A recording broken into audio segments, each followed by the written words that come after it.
Bonjour à tous, alors on va terminer le TD numéro 5, donc c'est le tout dernier exercice que nous allons voir ensemble. Donc on termine cet exercice avec cet exercice numéro 4 qui va porter sur les alcools et les dérivés carbonylés.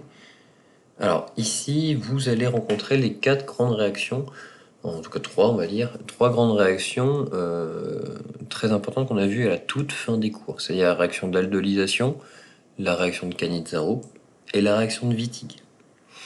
Donc faites bien attention à ça. On va voir aujourd'hui des grands principes, mécanistiques en tout cas, des réactions qui sont très importantes. Alors je disais 4 réactions, parce que vous allez voir, dans la réaction d'aldolisation, on va en faire 2 différentes. Vous allez voir, c'est un petit peu différent.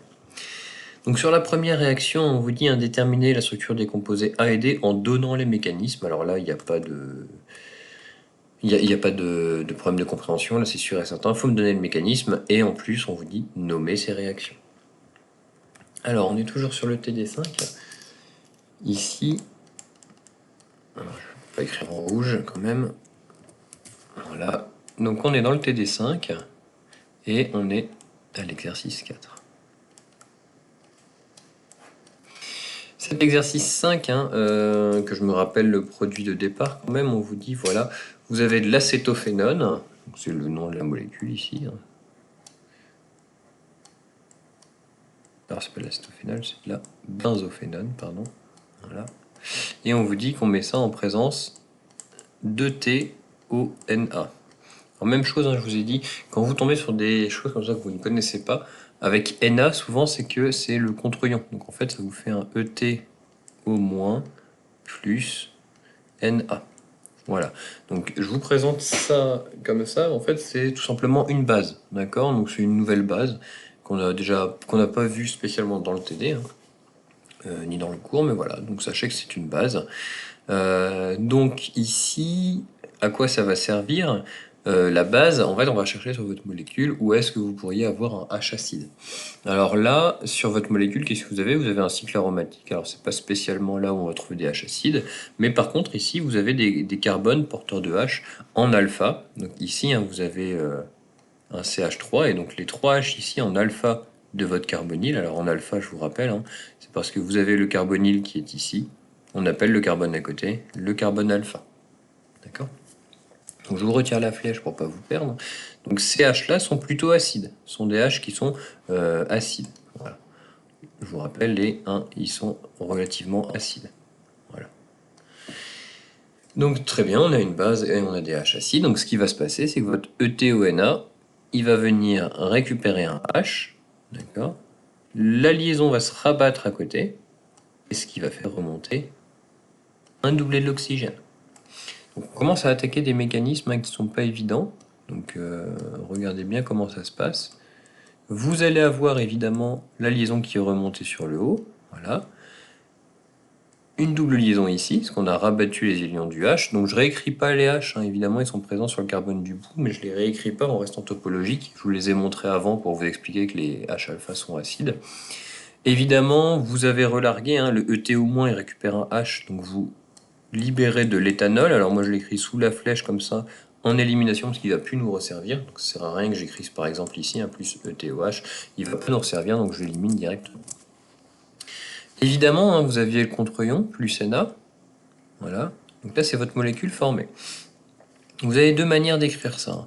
Soit vous avez cette forme-là, d'accord, qui est en équilibre. Alors les deux se valent, c'est un équilibre strict, avec cette forme-là.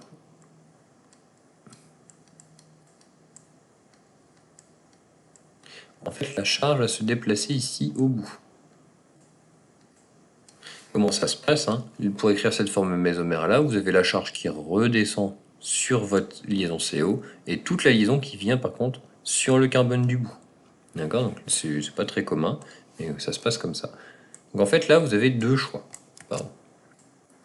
Vous écrivez des deux manières, ça marche très très bien. Celle de droite est peut-être plus intuitive pour voir comment ça attaque ensuite. Dans la réaction d'aldolysation, ici, ça fait réintervenir un deuxième équivalent de votre molécule de départ. D'accord? Donc vous reprenez votre molécule de départ. Voilà. Et donc vous avez deux façons de faire. Alors je vais vous montrer les deux flèches, ne soyez pas perdus. c'est que vous avez la possibilité soit directement de faire attaquer la charge moins sur votre carbonyle, d'accord, de relever un doublé sur le haut. Je vous rappelle, hein, le carbonyle, vous êtes toujours en delta moins, delta plus, ça je vous le dis pour, comme indication. C'est pour ça que ça réagit comme ça. Soit, et là je vais supprimer un petit peu les flèches que j'avais faites ici, hein, qui vont me gêner maintenant. Soit, tac, voilà. Je vais l'écrire en bleu pour changer. En fait, vous avez la même chose, c'est-à-dire que vous allez avoir la liaison moins qui va, la charge moins qui redescend formée à double liaison. Et par contre, vous voyez, ça va être la double liaison ici qui va venir attaquer votre carbonyle. Les deux s'écrivent. Vous avez tout à fait le droit d'écrire soit à partir de la forme de gauche, soit à partir de la forme de droite. Donc choisissez la forme qui vous paraît le plus simple. Moi, je vais garder celle sur la molécule de droite. Voilà. Mais les deux peuvent s'écrire sans aucun souci. À partir de là, faites très attention quand vous écrivez la liaison que vous allez former. Alors, si par exemple, je vais écrire par exemple cette molécule-là en bleu, d'accord, pour bien vous expliquer, pour bien qu'on voit un petit peu comment bien écrire tout ça. Je repasse celle-ci en bleu, d'accord. Qu'est-ce qui va se passer dans cette réaction-là? Vous allez créer une liaison entre le carbone ici, porteur de la charge moins, et le carbone ici, porteur de votre carbonyle. Donc on va réécrire tout ça. Votre molécule de départ, elle n'a pas changé. C'est-à-dire que vous avez bien votre cycle aromatique, votre CO, et vous arrivez au carbone où vous faites la liaison. Ici, on est sur ce carbone-là. D'accord ? Ce carbone, il va dans le carbone porteur du CO. Donc on fait ça. Ce carbone-là, il va dans le carbone qui est porteur du CO. Vous avez créé, on va la faire en vert, vous avez créé cette liaison-là avec votre flèche. Ce carbone, il porte votre CO, donc le CO qui s'est relevé, donc ça vous fait un O-, donc même chose, hein, on garde notre plus Na à côté. Et vous recopiez tout ce qui est relié à ce carbone-là. Alors qu'est-ce que ça veut dire, ce carbone-là? Alors oui, en haut ici, il était relié à votre carbonyle, mais vous avez aussi sur votre carbone un CH3 et un groupement aromatique. Donc qu'est-ce que vous faites? Vous faites un CH3 et un groupement aromatique. Ici, vous avez votre produit. Une possibilité, hein, c'est de faire une hydrolyse pour avoir un produit propre. Hein, je vous l'ai dit, dès que vous avez des choses un petit peu ioniques comme ça, si vous faites une hydrolyse, vous allez récupérer, alors je vais vous l'écrire proprement, hein, imaginez vous avez du H2O. Voilà. Vous venez récupérer un H de l'eau, libérer du OH-, et vous obtenez votre molécule finale. Alors, je vais, pas pour celle-ci, mais peut-être pour la suite, je vais simplifier les cycles aromatiques par phi. Ce sera plus simple pour écrire tout, ça m'évitera de refaire à chaque fois tous ces cycles aromatiques. Tac, tac, tac. Donc ici, on a bien le méthyle et le OH. Je l'écris un peu différemment, mais on retombe sur la même molécule. Et ici, vous avez libéré du NaOH. Voilà, parce qu'on a le Na+, qui vient du contre-ion, et le OH- qui vient de H2O. Donc voilà, vous avez ce type de molécule. Alors, strictement dans l'énoncé, on vous a juste dit de faire cette réaction-là. Vous voyez, on vous dit la molécule de départ plus ETONA. On va aller un petit peu plus loin pour vous expliquer. Alors, ce qui est important de comprendre ici, c'est que toute la partie qu'on vient de faire ici, les traits verticaux, c'est toujours très compliqué sur la tablette. Voilà, toute la partie ici, c'est ce qu'on appelle la réaction d'aldolisation. Donc tout ce qu'on vient de faire jusque-là. La réaction d'aldolisation, souvent, elle est... alors parce que vous faites un aldol, hein, d'accord? Parce que vous faites un aldol. La réaction d'aldolisation, elle peut être aussi complétée si par exemple, je vous ai mis en deuxième étape que l'on chauffait cette molécule-là. Si par exemple on se met à chauffer, alors là on ne vous le disait pas dans le TD1, vous ne pouvez pas l'inventer, mais je vous montre quand même au cas où. Si vous vous mettez à chauffer cette molécule-là, qu'est-ce qui va se passer? Dans votre milieu, vous avez du NaOH que vous venez de relarguer, hein, donc je vais vous l'écrire sous forme un petit peu séparée pour que vous voyez un petit peu ce qui se passe.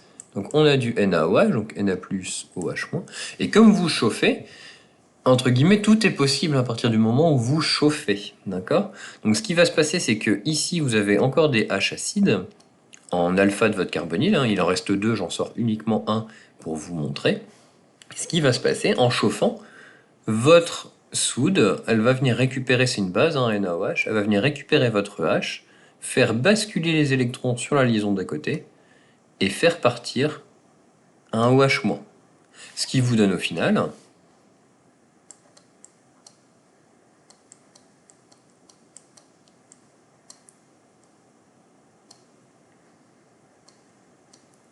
vous réécrivez toute votre molécule. Voilà. Juste à côté du cycle, on avait un méthyle, donc lui il ne va pas bouger, il reste là. Et on vient de créer ici une double liaison. Et vous aviez évidemment votre cétone à côté. Plus, évidemment, vous venez de relarguer du OH-, donc ça ne change pas, plus du NaOH. Voilà. Faites très attention. Donc là, je vais me répéter. Le groupement OH, ici, en théorie, c'est un très mauvais groupe partant. Dans toutes les autres conditions, alors groupe partant, je vais dire GP, ça ira plus vite. Dans toutes les autres conditions réactionnelles, jamais, jamais, jamais vous utilisez OH- comme groupe partant. Ici, c'est possible parce qu'on chauffe très très fort. Et la réaction de crotonisation, ça marche comme ça. Et donc voilà, hein, c'est ce que je viens de dire un petit peu à l'oral. Cette partie-là, ici à droite, donc c'était pas spécialement demandé, hein, mais ça nous fait un petit bonus. C'est ce qu'on appelle une réaction de crotonisation. Voilà, si je vous avais mis en première étape qu'on faisait du ETONA et en deuxième étape du chauffage avec delta, la deuxième étape ça aurait été celle-ci, une réaction de crotonisation. Donc vous voyez, hein, on n'obtient plus un aldol, mais ce type de composé.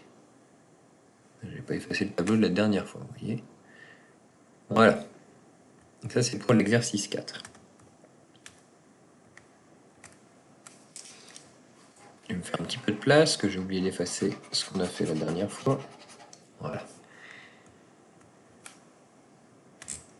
L'exemple suivant de cet exercice, alors qu'est-ce qu'on voit ici? On est à peu près avec la même molécule, NaOH, donc voilà, toujours une base, et cette fois-ci on a un aldéhyde. Alors là, ça va changer un petit peu de choses.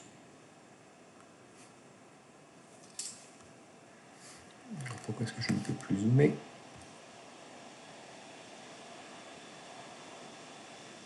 Voilà. Là, ça va changer un tout petit peu de choses. Le deuxième exemple de votre TD, vous avez ici le benzaldéhyde. D'accord? Et on vous dit qu'on met ça en réaction avec une base, NaOH. Une base NaOH qui va chercher à avoir des protons acides, enfin des hydrogènes acides. Si vous regardez votre benzaldéhyde, vous n'avez aucun hydrogène acide, aucun hydrogène en alpha. Ce que je veux dire, c'est que normalement, on recherche un carbonyle, des carbones à côté, donc ce qu'on appelle les carbones alpha, et si ces carbones ont des H, tant mieux. Voilà. Si ces carbones-là ont des H, on a des H acides. D'accord? Si vous regardez votre molécule ici, vous n'avez aucun H en alpha de votre carbonyle. D'accord? On a le H qui est directement relié au carbonyle, mais ça c'est un H d'aldéhyde, il n'est pas du tout acide. Et le carbone de gauche, il fait 4 liaisons avec le cycle aromatique. Hein, vous avez ici 1, 2, 3, 4 liaisons. Donc il n'y a pas de H.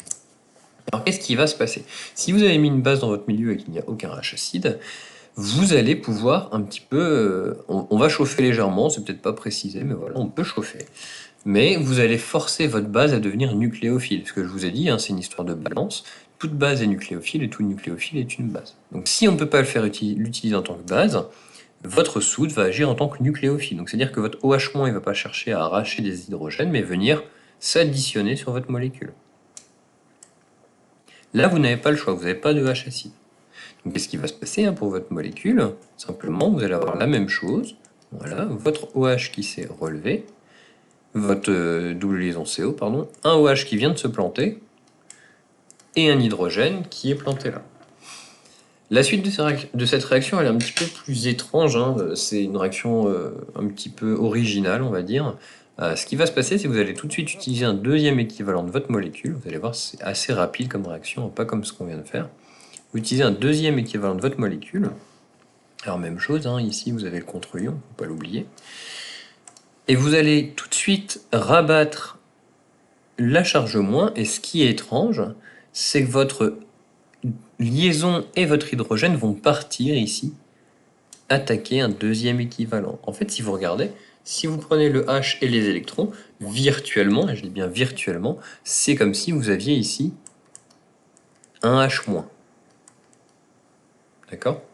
L'hydrogène part avec les deux électrons de la liaison pour attaquer votre autre molécule. Et même chose, on va réécrire ce que ça nous donne. Hein. Qu'est-ce qu'on a? On a votre première molécule qui va être ici. On a rabattu le doublé, donc vous avez votre double liaison ici CO. D'accord? OH. Voilà, en fait, il ne nous reste plus que ça sur notre molécule. Donc ça, c'est le premier exemple. Hein. C'est pour la molécule ici à gauche. Et pour celle de droite, on a plus. Alors là, qu'est-ce qui s'est passé? On garde notre cycle aromatique. Dans le carbone qui est remonté ici, vous aviez le H ici de début, qui n'a pas bougé, je vais les cacher après, hein, c'est pour vous expliquer, et le nouveau H qui vient de se mettre ici. Donc en fait, ici, qu'est-ce que vous avez? Vous avez un CH2, vous ne bougez plus du tout. Vous avez la possibilité, alors il en est autrement dans la réalité, hein, mais on va dire qu'on va faire comme ça, d'accord? C'est une étape qui n'est pas très très importante. Vous avez la possibilité de faire une hydrolyse ici, ce qui ne vous change rien sur la molécule de droite, mais par contre sur celle de gauche, vous venez lui rajouter un hydrogène. D'accord? Plus évidemment, hein, donc là je ne les ai pas écrits, hein, les contre-ions, donc là vous avez du Na, et là évidemment vous relarguez du NaOH. Parce que vous avez pris un des hydrogènes de l'eau, ça vous libère un ion hydroxyde OH-. Voilà. Alors pourquoi je dis en réalité on ne fait pas tout de suite l'hydrolyse? Parce qu'il y a entre ces deux molécules-là, hein, sur cette étape, une histoire de pH. En réalité, l'alcoolate ici va venir récupérer un hydrogène, vous formez le carboxylate, et après vous faites votre hydrolyse. Mais là, je vous embête pas avec ça. On va dire qu'on fait ça directement. Et donc cette réaction un petit peu spéciale, hein, ça je vous l'ai déjà expliqué en cours, c'est une réaction qu'on appelle de dismutation. Si ça vous intéresse, vous regarderez sur Internet. Mais ce qui est important de savoir, c'est qu'on nous demande de la nommer. Et cette réaction, c'est la réaction de Cannizzaro. Toujours un petit doute hein, quand j'écris cette réaction de Cannizzaro, donc je vais regarder l'orthographe, 2N, 2Z. Voilà, à chaque fois je mets 2R, mais c'est bien 2Z. Cannizzaro. Voilà, c'est ce qu'on vous demande de la nommer. Voilà pour cette réaction, ça c'est la deuxième de votre TD. Voilà. La troisième réaction qu'on vous propose, c'est de mettre la molécule A et B ensemble dans les mêmes conditions, ETONA, et ensuite on fait un petit delta.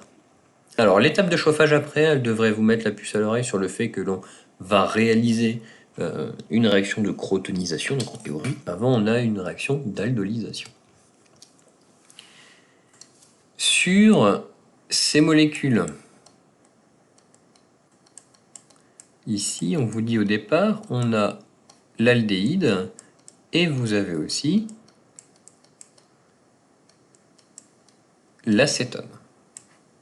L'acétone, en deux mots, hein, pas l'acétone, ça c'est de la benzophénone.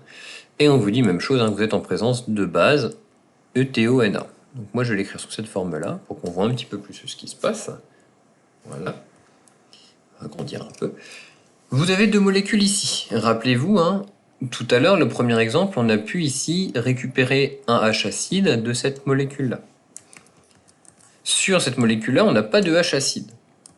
Alors, ETONA, c'est quand même une base dans la définition. En fait, on ne va pas aller chercher hein, ici à s'additionner ici, ça ne sert à rien. On a des hydrogènes acides présents sur votre molécule, donc je vais en sortir uniquement un. Voilà. Sachez qu'il y en a trois, hein, évidemment. Mais je vais en sortir un histoire de vous montrer. Et bah, la base a des hydrogènes acides disponibles. On va venir récupérer le H, rabattre ça ici, et ça là-haut. Ce qui fait que dans un premier temps, votre deuxième produit, il est un petit peu spectateur. On ne va pas l'utiliser. Donc ça vous donne une molécule un peu différente. Hein. Alors non, il n'y a pas la double liaison. Ici, plus évidemment le contre-ion. vous avez relargué de l'éthanol à l'étape précédente. Ici. Vous avez l'équilibre entre les deux formes. Alors là, on est exactement dans le cas du tout premier exemple du TD. Donc je vous laisse vous y référer si vous ne voyez pas comment ça marche. D'accord ? Rappelez-vous, hein, si vous regardez ces formes-là, on a exactement les mêmes ici en haut du tableau. Par ici. D'accord ? On a exactement le même type de réaction. Les mêmes composés, les mêmes molécules, il n'y a rien de nouveau. Par contre, le seul problème, c'est que dans votre milieu, vous avez encore plein d'acétophénone, hein, ça c'est la molécule sur laquelle on vient de faire réagir, mais vous avez aussi, dans votre milieu, la molécule sur laquelle on n'a pas touché au tout début. Alors, je vais tout de suite la changer de couleur, comme ça va nous permettre de bien écrire tout ça. Vous avez aussi l'aldéhyde de départ que l'on n'a pas touché.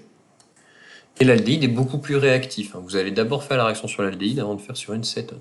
Donc en fait, ici, même chose, vous allez faire une addition sur votre aldéhyde. Vous obtenez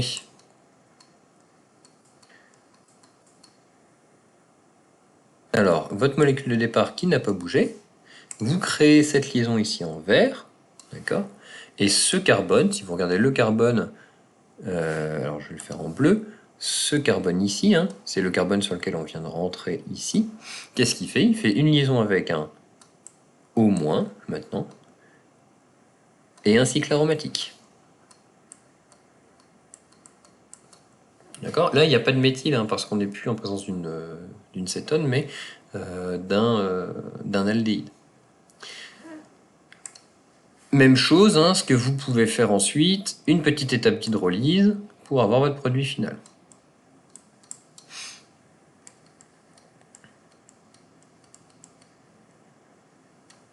Alors, je vais dessiner un petit peu mieux, hein, je me laisse aller.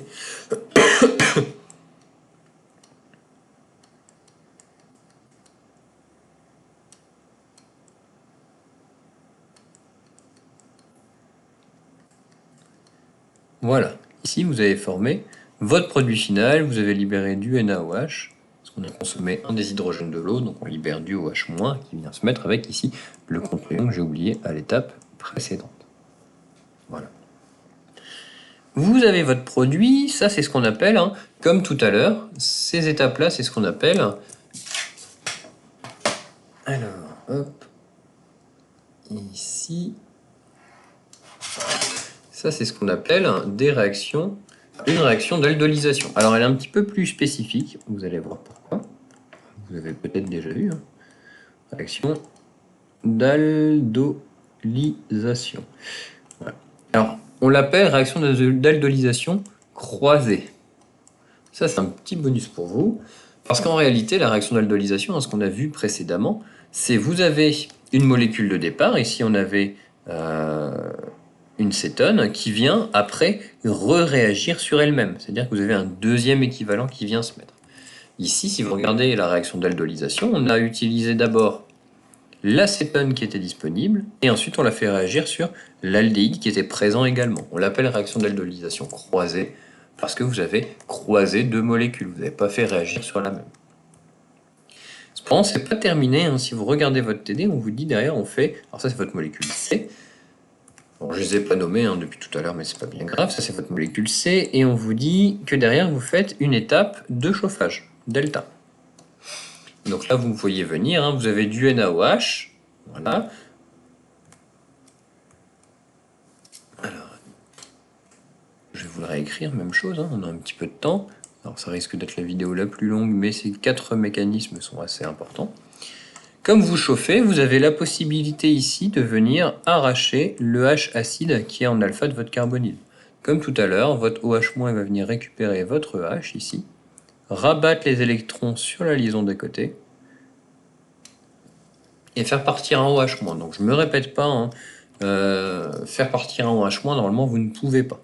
Là, exceptionnellement, on va dire que c'est... Enfin, exceptionnellement non, dans le cas de cette réaction, ça marche très très bien. Donc ce qui se passe, c'est que vous avez votre cétone, votre OH qui est plus là, et un deuxième cycle aromatique. À la place ici, vous avez quoi? Un alcène. Donc voilà. Donc là, c'est très très stable. Hein. Et donc même chose ici, hein, c'est ce qu'on appelle la réaction. Ça, c'est une crotonisation. Et ça, sur votre TD, du coup, je pense qu'on vous demande, hein, ça c'est votre molécule D. Évidemment, vous avez relargué des choses, hein, vous avez relibéré du NaOH. Si vous voulez écrire les sous-produits, voilà ce que ça donne. Vous avez votre molécule D. Voilà. La dernière réaction, très différente, hein, les trois premières, on arrive sur les mêmes réactivités. Je me répète, la première c'était une aldolisation, la seconde une réaction de Cannizzaro, et la troisième réaction d'aldolisation, cette fois croisée. La dernière réaction un petit peu différente, hein, je vous montre ici sur la correction. Donc là, c'est ce qu'on a déjà, et même chose, je vous répète, hein, si vous avez besoin d'aller voir, c'est la même chose que ce que j'ai écrit, mais au moins, c'est au propre, bien écrit, etc., etc. La dernière réaction ici, c'est ce qu'on appelle une réaction de Wittig sur votre correction. Alors, alors comment est-ce qu'on vous pose ça? On vous dit qu'à partir de E, vous créez ici ce phi pH3. Comment est-ce qu'on retrouve le E ici? C'est un petit peu compliqué. Alors, comment ça se passe? Vous avez besoin, sur la réaction de Wittig, en fait, vous devez partir d'un dérivé halogéné, quoi qu'il arrive. Le E, ce sera un dérivé halogéné. Mais comment savoir lequel c'est, en fait? Vous remplacez la partie double liaison PPH3 par une simple liaison chlore. Et vous regardez, si vous regardez, ça va bien marcher. D'accord? Je vais vous montrer ça. Alors, PPH3, d'accord. Si... Jack, on va redescendre. Alors, j'ai plus de place, donc je vais tout supprimer. Voilà, on va repartir là-haut.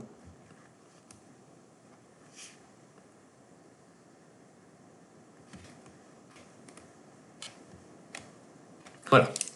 Le dernier exemple de cet exercice, on vous dit que vous avez une molécule E quelconque, d'accord, et que vous cherchez à avoir ce type de composé en PPH3. PPH3, hein, pour ceux qui ne verraient pas, c'est juste un phosphore, cycle aromatique, cycle aromatique, cycle aromatique. pH, hein, je vous rappelle, c'est des cycles aromatiques. D'accord? Donc comment est-ce qu'on fait ces étapes-là? Et on vous aide un petit peu, on vous dit que dans ce milieu, vous avez du PPH3 et du N-Bulli. Alors comment ça se passe? Du PPH3 et du N-Bulli. Alors, ce que je vous ai dit, hein, c'est qu'en gros, vous regardez votre composé, dont le nom m'échappe actuellement, votre illure de phosphore, mais voilà, c'est rien que je cherche. Ici, vous avez un illure de phosphore. Illure de phosphore. Vous regardez son squelette principal, vous avez quoi? Vous avez ici carbone-carbone, et ça va ici dans la double liaison. En fait, pour deviner votre molécule E, vous reprenez le même squelette, voilà. Sauf que la double liaison PPH3, vous la remplacez par simple liaison halogène. Alors là, pour l'exemple, on va prendre par exemple du chlore. D'accord? En fait, vous coupez, à la place de votre double liaison PPH3, vous mettez simplement simple liaison chlore. Donc votre molécule E, voilà, on peut imaginer que c'est... Alors je vais la gommer ici, hein, voilà. Votre molécule E, c'est ça. Tout simplement. Alors comment ça marche avec le mécanisme? En réalité, ce chlore ici, vous avez du PPH3. Le phosphore ici va venir, il a un doublé. Ça fait partie du mécanisme de la réaction, hein, à connaître. Le doublé ici va venir attaquer votre carbone ici pour relarguer du chlore. Même chose, hein, un petit rappel au passage, vous avez un delta moins, un delta plus. Et vous avez un doublé qui attaque, un doublé c'est riche en électrons, il va plutôt attaquer les delta plus. Vous vous retrouvez avec quoi ici? Avec une liaison carbone-carbone qui va directement dans un phi PPH3. Alors je vais garder cette notation, hein. Alors, je vais peut-être la séparer pour une fois, pour bien vous montrer. Alors, phi, hein, je vous rappelle, c'est des cycles aromatiques. Voilà, alors, aromatiques avec trois doublés dedans. Là, je ne vais pas l'écrire, hein, je vais juste écrire pH. Voilà. Votre phosphore, il est soit tri ou pentavalent. Donc là, il est tétravalent, c'est pas bon. Il n'aime pas ça, donc il va avoir une petite charge de plus. D'accord? Évidemment, en contre-ion, vous avez le Cl-. La deuxième étape, ça va être d'utiliser le N-Bulli. Le N-Bulli, je vous rappelle, c'est une base, hein, c'est en gros, vous avez 1, 2, 3, 4 carbones, une liaison lithium ici. Vous avez un H ici qui va particulièrement être acide, parce que vous avez un phosphore qui est très électroattracteur avec sa charge plus, il va tirer pas mal. Et donc votre bully va venir récupérer votre hydrogène et rabattre ici la liaison. Vous libérez du butane. Voilà, 1, 2, 3, 4, j'en ai fait un de trop. Vous libérez du butane qui vient du N-bully, qui a récupéré un H, et vous allez récupérer ici un composé avec une double liaison, P, Phi, Phi, Phi. D'accord? Et évidemment, en sous-produit, vous allez libérer du LiCl. C'est du sel, comme un NaCl ou un LiBr, ce que vous voulez. Ça va être du sel. Et là, vous avez formé votre hydrure de phosphore. Ça, c'est votre première étape pour la réaction de Wittig. On en est ici au PPH3. D'accord? Si vous regardez votre correction, sur la réaction de Wittig, on a fait le E, l'addition, alors on obtient un sel de phosphonium intermédiaire, vous rajoutez votre Li, von Bully, vous arrivez ici. L'hydrure de phosphore, comment est-ce qu'il va agir? Directement sur votre composé carbonylé. D'accord? En fait, c'est comme si vous aviez un alcène, vous mettez ici en présence, alors c'est pas ça que je voulais, c'était l'énoncé, voilà, c'est la 2-butanone, ici. Comme un alcène, la double liaison ici va venir attaquer votre cétone. Et ce que vous allez former, alors là, il faut faire un petit peu attention à la manière dont vous allez l'écrire. Vous allez former, alors CO, on va reprendre l'écriture PPH3, ça fera moins de place. Voilà. Et ce carbone ici va, alors, il faut faire attention à comment vous écrivez. Ce carbone-là, d'accord, il va faire une liaison avec ce carbone-là. Donc ce carbone-là, c'est celui-ci. Il va faire une liaison ici en vert avec le carbone du carbonyle. Ce que je vous conseille quand vous écrivez ça, c'est de mettre en vis-à-vis le au moins qui vient de se lever. D'accord? Alors, il faut faire une petite gymnastique. Voilà, on va écrire ça comme ça. Alors, c'est pas très joli, mais voilà. Même chose ici, votre phosphore fait que 4 liaisons. Une vers le carbone bleu et 3 vers les cycles aromatiques. Donc, il est plutôt delta+. Alors, pourquoi les mettre comme ça en vis-à-vis? Parce que vous voyez tout de suite que votre charge moins et votre charge plus, elles sont face à face. Et qu'est-ce qui va se passer? Vous allez recouvrir ici pour faire un cycle à 4. Donc, je vais réécrire tout ça proprement. 1, 2, 3, 4, 5 pour la chaîne la plus longue. Sur le carbone numéro 3, j'ai un méthyle. 2, 3. J'ai aussi, alors, j'ai un méthyle et j'ai le O ici. Sur le 1, 2, 3, 4, le carbone bleu, j'ai mon PPH3. Alors, je préfère distendre un peu. Je pourrais l'écrire en haut, mais c'est plus simple comme ça. Et vous avez votre liaison au PPH3. Je vous laisse faire la petite gymnastique mentale, imaginez comment ça se fait. Et l'étape suivante ici, ça va être de casser ces liaisons pour libérer votre produit final. Donc vous essayez de faire tourner les liaisons, vous avez deux possibilités. Soit de former votre oxyde au double liaison PPH3 en cassant cette liaison-là qui va se rabattre ici. Ça, c'est la bonne façon. Si vous regardez, si vous m'écrivez l'autre façon de tourner dans ce sens-là, vous retombez en fait sur les produits de l'étape précédente, de l'étape ici. Donc ça, c'est pas utile. Donc ce qui va se passer, c'est que vous allez former votre oxyde et libérer ça. Ce que vous allez faire ici, vous allez libérer, je vais le mettre ici, on n'en a pas besoin. Alors je vais peut-être le mettre dans les produits, comme ça je pourrais vous le nommer. Si vous regardez ici, votre chaîne carbonée, vous allez avoir 1, 2, 3, 4, 5 carbones plus le méthyle. Donc on va compter ça. 1, 2, 3, 4, 5 carbones. Le méthyle en position 3. Et ce que vous avez créé avec votre flèche ici, là, c'est une double liaison. Vous avez créé un alcène. Plus, si vous regardez l'autre partie en rouge, vous allez avoir ce qu'on appelle un oxyde de triphénylphosphine. Je vous ressors les filles, comme ça vous voyez bien. Là, votre phosphore est pentavalent, il fait 5 liaisons, il est tout à fait stable. Donc ça, c'est ce qu'on appelle un oxyde de triphénylphosphine. C'est un sous-produit, d'accord? Triphénylphosphine. C'est un sous-produit qui est très présent, hein, c'est pas celui qui nous intéresse, mais voilà. Et ici, vous avez votre alcène. Alors, votre alcène, je ne sais pas comment on le nommait, hein, F. Voilà. Et votre alcène F. Le but des réactions de Wittig, c'est de créer des alcènes. Voilà. Comme je vous l'ai dit, la totalité de ce qu'on vient de voir ici, c'est ce qu'on appelle, donc tout ça, c'est ce qu'on appelle la réaction de Wittig. On en a fait en cours, vous avez le mécanisme dans le cours, je vous invite à vous entraîner, d'accord? Ce sont des réactions qui sont très importantes, un peu complexes certes, mais voilà. Avec de l'entraînement, vous allez vite prendre le pli et comprendre comment ça se passe. Je vérifie si je n'ai rien oublié sur ce TD. Non, tout va bien. Je regarde la correction pour voir si je n'ai rien oublié. Vous voyez, vous comparerez évidemment l'oxyde de triphénylphosphine, etc., etc. Je vous reconseille de vous référer à la totalité de la correction si vous avez des questions. Sur le TD numéro 5, on en a terminé avec ce TD. Bon courage.